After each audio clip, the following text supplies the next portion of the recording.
இன்னைக்கு வந்து நாங்கள் எங்கள் ஊரில் வெட்டி பயிலெல்லாம் கூட்டுட்டு இன்னைக்கு ஒரு ரைடு போயாச்சு. அதாவது நாங்கள் இந்த இன்ட்ரோ எதுவுமே கொடுக்கல, நேராக ஸ்பாட்டுக்கு வந்துட்டோம். டீ கடையை பார்த்தோன்னே இந்த மாதிரி ஆட்களை டீ வாங்கி தருவா நம்பி கூட்டு வந்துட்டோம். என்ன 100 ரூபாயா? சரி பரவாயில்ல.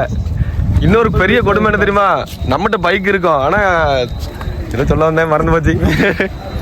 சரி என்ன நம்ம எத்தனை வண்டியில் வந்துருக்கோம் பார்ப்போம். தூரம் போ டவுன் போல. இது வந்து அப்பாச். இந்த ஹெல்மெட்டை பாருங்க, இந்த மாதிரி எவனா ஹெல்மெட் இருக்குன்னா எனக்கு கமெண்ட்ல போடுங்க, இன்ஸ்டால அனுப்பி போடுங்க. சரியா? அது என்ன கர்மம். இப்போ நம்ம இந்த வண்டி தான் ஓட்டிட்டு வந்தோம். ஏன்னா நம்ம வண்டி வந்து ஓட்ட விட மாட்டேங்கானுவேன். பேருக்கு தான் என் வண்டி வண்டியை ஓட்ட விட மாட்டேங்கான்ல. இன்னொருத்த வந்து ஜாயின் பண்ணிட்டான். அங்க பாருங்க அழகான சூரியன். நம்ம மணப்பாடு எங்க ஊர்ல இருந்து மணப்பாடுக்கு போயிட்டு இருக்கோம். இப்போ நேரம் வந்து சரியா ஒரு 5 மணி இருக்கும். இன்னும் அங்கே போய் குளிக்க போறோம் எல்லாரும். முக்கியமா நம்ம டீயை குடிப்போம். டீயை குடிச்சு நாங்கள் குளிக்குமா வீடியோ எடுக்கல, சும்மா வைக்கப்படாத. இது இப்போ புதுசா வந்த சரக்கு. இதான் நம்ம வண்டி. இது இப்போ வந்து நியூ அட்மிஷன் ஸ்பான்சர் பண்றதுக்குன்னே வந்திருக்கு மெனக்கெட்டு.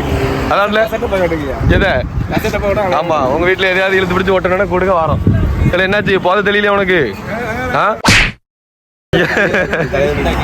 இல்லை வேட்டையை ஆரம்பிச்சிட்டேன். நம்மளும் போவோம். இது கடை பேர் பார்த்துக்கிடுங்க.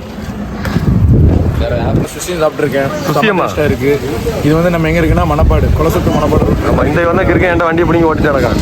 வண்டி போய் கதையை முடிக்கிறதா பிளான். எங்கேயோ ஓட்டு மோட்டு வாதிக்கணும். மீண்டும் எனக்கு யாரு இவர் ராசமையா? இவர் தான் இப்போ எங்களுக்கு ஸ்பான்சர். சரி ஸ்பான்சர் புதுசாக வந்திருக்காங்க. அந்த ஃபோன் பேசிட்டு இருக்கா ஸ்பான்சர்.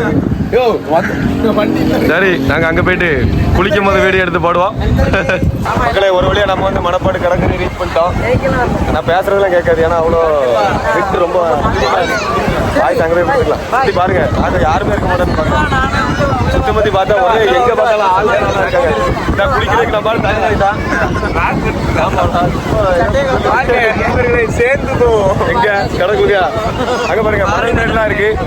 இப்போ அவ்வளோதான், எல்லாத்தையும் கழட்டி போட்டு விட வேண்டியதான். இல்லை என்ன பண்ணிட்டு இருக்கீங்க? போட்டோ சுட்டா போவே உள்ள யாருக்குன்னு நம்ம பிள்ளைங்களாம் உள்ள 4 பேர் போயிட்டான். இது வந்து செருப்பு போட்டு நம்ம பொருளெல்லாம் பாதுகாக்கிறதுக்கு இந்த உட்காந்துக்கிடுவாங்க. அப்படிதான்ல இதோ எங்க அப்படியே பின்னாடி கோயில பாருங்க. கடல் வந்து முன்னாடி அங்கே இருக்கு, இவங்க தள்ளி வந்துட்டேன்ல. அப்படி பாதி போட்ட மாதிரி பாதி